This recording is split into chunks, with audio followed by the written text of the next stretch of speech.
Ahora en teoría, Sí, ahora sí. Ahora bien. sí. Lo que no estoy logrando es que pase la diapo.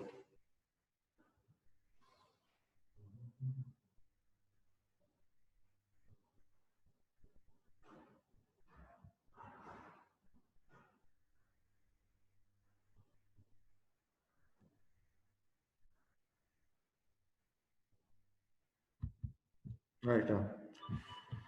Bueno, para la Academia Americana de Pediatría, definen como bronquiolitis al conjunto de signos y síntomas clínicos presentes en una infección respiratoria alta de etiología viral, seguido del incremento del esfuerzo respiratorio y sibilancias en niños menores de 2 años. Acá sí ya tenemos un parámetro de edades, hablamos de bronquiolitis en menores de 2 años, con lo cual mayores de 2 años que tengan un cuadro compatible ya tendríamos que hacer el diagnóstico diferencial con lo que son los sibilantes recurrentes. Y también habla de un cuadro clínico, una infección respiratoria que empieza a nivel de vías aéreas superiores y que después, por compromiso de las vías aéreas inferiores, empieza este esfuerzo respiratorio.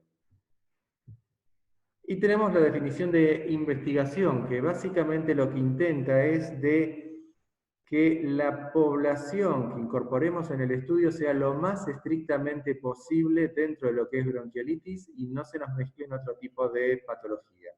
Por eso habla de primer episodio de sibilancias asociados a manifestaciones clínicas de infección viral en un niño menor de 1 año. Esto es útil para hacer un estudio, para ver determinadas conductas terapéuticas si son útiles o no para aplicar en la bronquiolitis. Pero no es útil en la clínica diaria, sino va a restringir el diagnóstico de bronquiolitis solamente al primer episodio y en menores de 1 año. Va a haber mucha población de niños menores de 2 años que van a quedar sin diagnóstico de bronquiolitis y tal vez con algún diagnóstico equivocado. La Sociedad Argentina de Pediatría tiene una definición más larga y básicamente hace una descripción de todo el cuadro de bronquiolitis. Habla de primer o segundo episodio de sibilancias asociadas a manifestaciones clínicas de infección viral en un niño menor de 2 años. Entonces, acepta primero, pero te acepta el segundo también, y la edad menor de 2 años. Y ahora habla un poco de la etiopatogenia.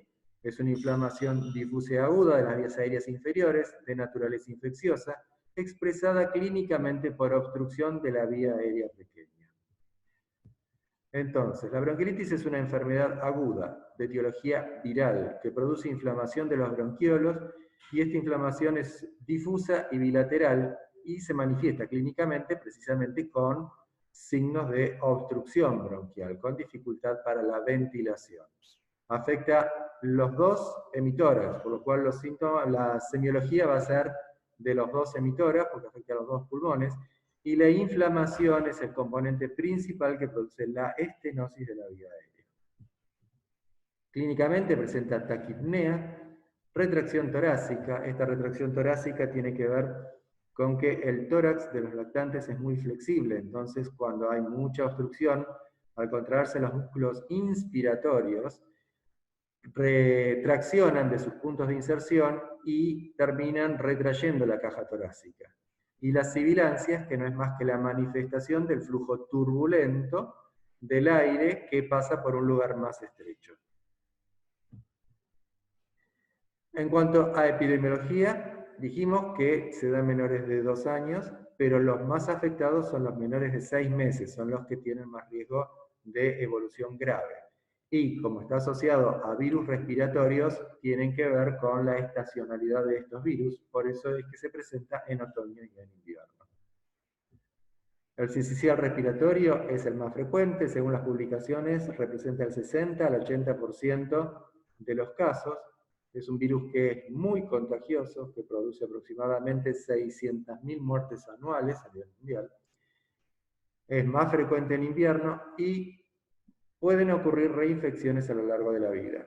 Existen 2 serotipos que producen las infecciones, el A y el B, y en general, si bien todos los años están presentes los dos, cada año predomina uno de los dos. Por eso hay años donde la bronquiolitis por sincicial presenta mayor gravedad y años donde en general las infecciones son más leves. Pero existen otros virus que también producen infección de la vía aérea y pueden producir este cuadro de bronquiolitis, como son el influenza, el parainfluenza, adenovirus, metaneumovirus, rinovirus, enterovirus. Estos pueden producir la infección en forma individual o bien pueden asociarse y producir infecciones más severas. El metaneumovirus es un virus que cuando se asocia al sincicial, en este tipo de coinfección, produce formas graves. Y el adenovirus es mucho menos frecuente, existen muchos serotipos, pero el serotipo 7 en nuestro país es el más agresivo y es el que puede evolucionar a una enfermedad pulmonar crónica. Son esos pacientes que quedan con una obstrucción fija de la vía aérea, tienen sibilancias persistentes, tienen placas de pulmones patológicas persistentes y en muchos casos requieren oxígeno suplementario durante meses o incluso años. La coinfección se presenta en el 10 al 30% de los casos y las coinfecciones más frecuentes son sincicial metaneumovirus y sincicial más rinovirus. Es un virus contagioso. Tradicionalmente hablábamos de que era muy contagioso, pero bueno, ahora con el bichito que tenemos dando vuelta del coronavirus, ya esto no es tan significativo comparándolo con lo que estamos pasando ahora. Generalmente ingresa a la familia el virus a través de algún hermano que va a la escuela, que se contagia, se resfría, tiene un cuadro gripal, llega a la casa y prácticamente la mitad de los miembros de la familia se contagian. Obviamente en los adultos pasa como un cuadro gripal, no tiene mayor trascendencia, pero los lactantes precisamente pueden evolucionar hacia esta bronquiolitis, la cual puede ser una forma leve con alguna sibilancia y un cuadro que no requiera mayores tratamientos, o bien puede evolucionar a forma grave incluso requiriendo terapia. Y lo mismo pasa cuando se interna un paciente con bronquiolitis en las salas. Se interna y rápidamente puede contagiarse otro paciente o el personal de salud que lo atiende. En este tipo de patología es significativo los cuidados que tenemos que tener en cuanto al lavado de mano y cómo se evita este tipo de contagios. Y esto lo vemos, ya que con los recaudos que se toman con el coronavirus, que son mucho más importantes e intensos que los que se recomendaban para el sincicial respiratorio, esto determinó que este invierno realmente la cantidad de bronquiolitis que viéramos era mínima, cuando normalmente en esta época del año teníamos las terapias bastante llenas con bronquiolitis graves que requerían ventilación. Esto es a modo de repaso. Tenemos que la vía aérea, los bronquiolos son los que se afectan por esta inflamación y son los que dan la dificultad respiratoria, y los bronquiolos son las vías aéreas que ya están pegadas llegando a los alvéolos. Como están tan cerca, el virus va descendiendo, afecta las vías aéreas, afecta el bronquiolo, pero a veces puede afectar los alvéolos que se encuentran cerca. Y esto hace que veamos en las radiografías opacidades que son específicamente neumonías. O sea, por definición, la ocupación del espacio aéreo alveolar se define como una neumonía. Entonces, la bronquiolitis puede ser bronquiolitis, pero si afecta también los sacos alveolares, estaríamos frente a una neumonía viral. La diferencia radiológica entre la neumonía viral y la bacteriana es que la bacteriana es una opacidad definida de límites netos que afecta un segmento o un lóbulo pulmonar, en tanto que las neumonías virales son difusas, algodonosas, no tienen límites bien definidos y suelen ser multifocales. Los virus respiratorios entonces ingresan por vía aérea superior, producen rinitis, laringitis, pueden seguir descendiendo. Estos virus descienden fundamentalmente por dos mecanismos. Uno es por la aspiración de secreciones cargadas de virus que en la inspiración profunda hacen que avancen a lo largo de la vía aérea. Y por otro lado, pueden, en el caso del sincicial respiratorio, forman precisamente un sincicio sobre el epitelio respiratorio y de esa manera van descendiendo a lo largo de la vía aérea. La respuesta inflamatoria en la pequeña vía aérea es intensa. Esto produce edema, obstrucción, infiltrados peribronquiales por linfocitos, neutrófilos y edema submucoso. Cuando la lesión es muy intensa, se produce necrosis epitelial. Hay destrucción de células ciliadas, por lo cual el clearance mucociliar no es efectivo y hace que se acumulen secreciones y detritos celulares que forman tapones. Esto puede colaborar a la formación de atelectasias. Si el virus es muy agresivo, como en el caso del adenovirus 7, la necrosis no solo afecta al epitelio, sino a la membrana basal. Y como la membrana basal es el esqueleto que guía la restitución, cuando la membrana basal está indemne, se puede producir restitución ad integrum de esta lesión. Cuando se lesiona la membrana basal, hay una reproducción anárquica de células y de fibroblastos que van llevando a una especie de cicatrización que estenosa la vía respiratoria en forma fija, que no responde a los beta-2 y persiste en el tiempo. No tenemos muchos exámenes complementarios que nos ayuden en cuanto a terapéutica. Se realiza el virológico de secreciones nasofaringias, esto es con fines fundamentalmente epidemiológicos, y se realiza en los pacientes que se internan. Esto no se hace en los pacientes ambulatorios. Podemos hacer una placa de tórax si pensamos que existe la posibilidad de otro diagnóstico diferencial o si existe alguna complicación. El estado de ácido base es fundamentalmente para los pacientes graves, ya cuando estamos definiendo la necesidad de oxígeno o ventilación. La saturometría de pulso, que es un método no invasivo que nos permite evaluar la severidad. Y en los pacientes internados, obviamente, hemograma, hematocrito y onograma. Por oximetría, podemos clasificar a las bronquiolitis en leves, moderadas o graves. Y esto se basa en la saturación que presentan respirando aire ambiente. Si saturan más del 98% es leve, si satura entre el 93 y 97% es moderada, y cuando saturan menos del 92% son graves. En las placas de tórax no tenemos nada específico. Como dijimos, hay obstrucción de la vía aérea y por lo tanto puede haber atrapamiento y en ese caso vamos a ver hiperinsuflación. En la placa de tórax tenemos una escala de grises, donde lo más negro está dado por el predominio del aire y lo más blanco está determinado por sangre, parénquima pulmonar y o ocupación de los alvéolos. Hay engrosamiento peribronquial, infiltrados periliares bilaterales, áreas de consolidación parenquimatosa, como dijimos, en parches, y pueden haber atelectasias segmentarias o subsegmentarias. Acá vemos una placa de tórax, donde para mirar una placa de tórax lo que tenemos que hacer es parecido a la semiología. Vemos a golpe de vista toda la placa de tórax con los dos campos pulmonares, y después comparamos los campos superiores con los campos inferiores de una playa pulmonar, después de la otra, y después comparamos superior con superior, medio con medio e inferior con inferior. Eso nos va a permitir detectar pequeñas diferencias de opacidades, como puede ser en este caso, donde ven que prácticamente el campo medio e inferior derecho están francamente más negros, y esto habla del atrapamiento aéreo.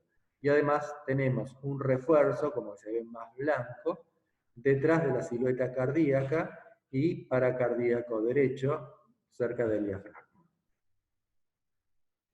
En esta otra, vemos además del atrapamiento aéreo en las bases, un aumento del intersticio en los dos campos superiores, donde predomina el compromiso inflamatorio intersticial. La bronquiolitis se divide en tres fases. La primera fase es la del resfrío común.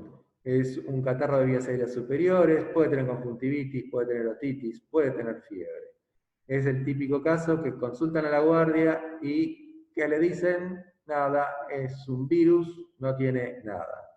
Y los padres obviamente se van desconformes porque no les dieron medicación, porque básicamente es un resfrío que no requiere tratamiento específico más que en los antitérmicos en el caso de tener fiebre. Posteriormente, después de 3 a 5 días, si el cuadro no mejora, sigue progresando y aparece la fase de la bronquiolitis propiamente dicha, donde ya se compromete la vía aérea inferior, donde está obstruida, y ahí aparecen el tiraje, las sibilancias, el alneteo nasal, la expiración prolongada, todos los síntomas y el cuadro clínico de obstrucción de la vía aérea. Generalmente en estos casos es cuando los padres consultan nuevamente y se les da el diagnóstico de bronquiolitis y se enoja porque cuando consultaron antes no se dieron cuenta que tenía eso. Es de buena práctica cuando consultan en la primera fase, es, si bien valorar que es un cuadro de vías aéreas superiores, darle pautas de alarma a los padres, aclarándoles que básicamente la mayoría de los chicos no pasan de eso y en una semanita se recuperan, pero hay chicos que pueden seguir evolucionando y que ante la menor duda consulten nuevamente. La severidad va a resultar de la agresividad del virus que afectó al paciente, del estado inmune del paciente y de factores genéticos propios del paciente. La raza americana, propiamente dicha, es mucho más susceptible a presentar formas graves en la bronquiolitis.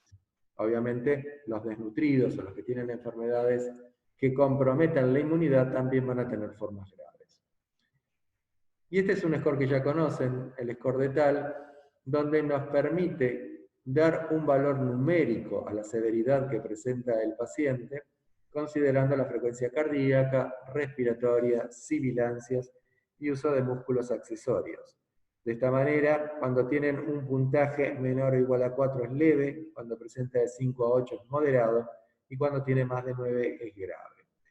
Este score nos va a permitir, de alguna manera, tener un valor objetivo con el cual voy a clasificar al paciente cuando ingresa y en la medida que voy implementando medidas terapéuticas voy a ver si mejora, si no mejora o empeora. Y en el caso de hacer un pase de guardia, también puedo dar una descripción un poco más objetiva del estado que estaba el paciente cuando ingresó, cómo está ahora, para que el que lo siga en la guardia siguiente pueda valorar si el paciente está empeorando o no. En cuanto a tratamiento, la bronquiolitis es bastante frustrante. Tenemos la hidratación, tenemos que tenerlos bien hidratados, mientras se pueda, se mantiene la vía oral. Si tiene una frecuencia respiratoria mayor de 60, puede tener riesgo de aspiración, por lo cual se coloca una sonda, o si no, se le coloca una vía. Se aspira las secreciones, realmente si tiene muchas secreciones y uno ve que lo alivia. Y la kinesioterapia está muy discutida en estos pacientes, porque inicialmente se les hacía mucha kinesio y después se vio que no mejora ni el tiempo de internación ni la evolución y se corren riesgos, ya que si el paciente tiene muchas secreciones, al realizar una kinesioterapia movilizando muchas secreciones de golpe, el paciente puede empeorar grave en forma importante la obstrucción respiratoria. Entonces, generalmente se le indica kinesioterapia cuando presentan una atelectasia y la kinesioterapia está dirigida al segmento o al lóbulo que presenta esta atelectasia con drenaje postural como para tratar de liberar la vía aérea. Pero no se usa de rutina en toda la bronquiolitis. La oxigenoterapia es el único medicamento que realmente ayuda a estos pacientes. Ayuda a mantener una buena saturación de oxígeno, conviene calentarlo y humidificarlo, es vasodilatador y disminuye el trabajo respiratorio. O sea, con un menor volumen minuto, el paciente puede hacerse de la cantidad de oxígeno que necesita para mantener un metabolismo adecuado. Si uno no aporta este oxígeno extra, el paciente tiene que aumentar mucho la frecuencia respiratoria para tratar de suplirse de este oxígeno y de esta manera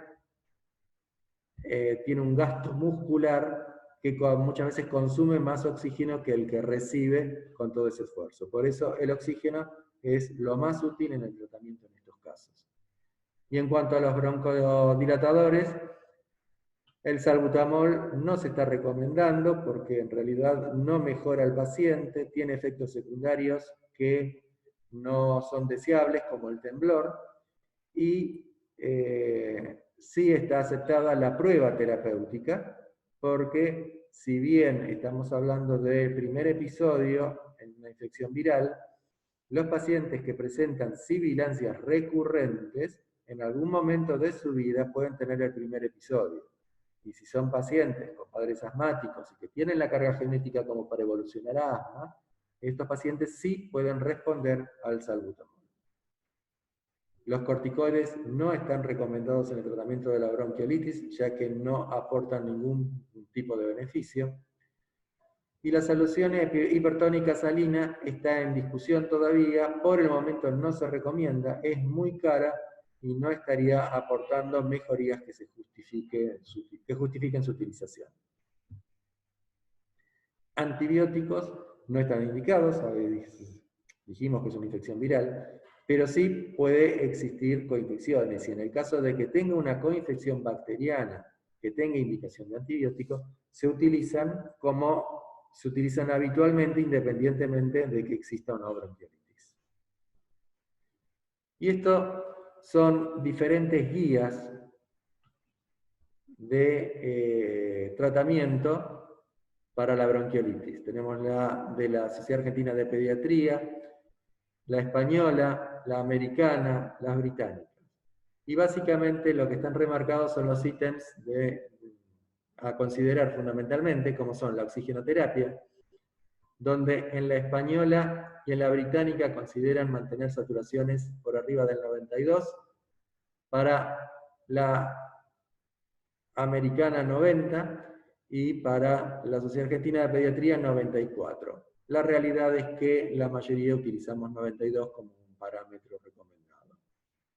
Las aspiraciones de secreciones nasales solamente si está muy comprometido, porque si no la molestia que lo produce y la irritación que produce en el paciente muchas veces en realidad lo empeora. Los beta-2 agonistas solamente como prueba terapéutica, y si se ve respuesta se sigue utilizando, si no, no se utiliza. Y los corticoides no están recomendados en ninguna de las guías. Este es un flujograma de decisión en cuanto al tratamiento que aplica el Gobierno de la Ciudad de Buenos Aires en todas sus unidades sanitarias y en los hospitales. Esto lo que dice es que ingresa el paciente, se realiza una evaluación inicial. Si el puntaje es igual o menos de 4, se manda a la casa con beta-2 cada 4 a 6 horas con aerocámara. Usamos aerosoles con aerocámara. Y al día siguiente se evalúa si esos beta-2 ayudaron o no, si el paciente mejora o no. Si tiene 9 o más, ya es un paciente grave, así que se le pone oxígeno y se deriva, se interna. Nos va a quedar un grupo de pacientes que tienen un score de 5 o 6, al cual le vamos a hacer beta-2 cada 20 minutos 3 veces, siempre con la cámara. Y los que tienen 7 y 8, que vamos a hacer el salbutamol y además les vamos a dar oxígeno. Como hacemos 2 puffs de salbutamol cada 20 minutos, los vamos a tener 1 hora. Y a la hora los vamos a reevaluar a este grupo que va de 5 a 8. De este grupo, a la hora vamos a tener pacientes que van a mejorar, que van a tener 5 o menos. A estos los mandamos a la casa con el salbutamol, porque mejoraron con salbutamol. Y les damos pautas de alarma y los controlamos en 24 horas. Los que empeoraron se internan. Y nos queda otra vez un grupito que tiene 6, que le vamos a hacer otra serie de salbutamol, aunque tienen 7, 8, que además del salbutamol les vamos a dar oxígeno. Va a estar otra hora con nosotros, y a la hora evaluamos de vuelta a este grupo, y ya ahí tenemos que definirlo. Si mejoraron, se van a la casa con el salbutamol y control en 24 horas. Y si no mejoraron, ahí se internan para darle oxígeno, se evaluará si sirve o no el beta-2. Y así finalmente llegamos a la etapa de convalecencia, que luego de 3 a 5 días de evolución, el paciente empieza a mejorar, se normaliza la hipoxemia, resuelve el componente obstructivo, y empeora la tos, porque todos esos detritos celulares, todas esas secreciones que se acumularon en las vías aéreas, en este periodo, al estar las vías aéreas libres, va a toser y va a hacer el clearance que no pudo hacer antes. Entonces, teniendo en cuenta que la bronquiolitis es decir, una enfermedad autolimitada y relativamente buen pronóstico, el principio de Ping non cere debería ser calmar la ansiedad frustrada de hacer algo, cualquier cosa para aliviar la dignidad severa. El simple agotamiento físico puede determinar el destino del lactante que trabaja para alcanzar sus requerimientos metabólicos de oxígeno. Sus energías no deberían ser desperdiciadas por las molestias de procedimientos y medicamentos innecesarios o inútiles. Esto es una publicación del Pediatrics de 1965 y las cosas no han cambiado. Todavía seguimos con este mismo concepto. Gracias. Preguntas. Hola, doctor. Perdón. No, adelante. Sí. Sí, yo tenía una duda, si como método preventivo se están utilizando acá, por lo menos en el país, los monoclonales como bueno, creo que es el palivizumab 1 o demás, para los que son prematuros y de riesgo en época, obviamente si nacen en invierno o en otoño. Hasta el año pasado se usaban prematuros, de riesgo, según la edad gestacional, según la edad a la que se le daba el alta, se les indicaba. Este año, por la baja prevalencia sincicial, no se hizo, pero si no, los años anteriores sí. ¿Y el tratamiento preventivo con los PAF que hacen pacientes que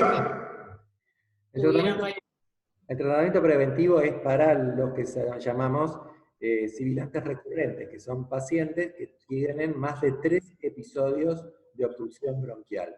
En la bronquiolitis, como estamos hablando de los primeros 2, no sería aplicable. Me parece son pacientes que empezaron con bronquiolitis, hicieron una tercera y ya quedan con PAF para el año siguiente, digamos, para el invierno. Claro, hacen una bronquiolitis, por ahí hacen una segunda bronquiolitis, hacen un tercer episodio de obstrucción y ya ahí, después del tercero, te planteas la necesidad de que lo que está teniendo no son bronquiolitis, sino que se trata de un sibilante recurrente, que tal vez en un futuro sea asmático, y tenés que primero hacer los estudios para descartar cualquier otra patología que pueda ser causante de sibilancias recurrentes.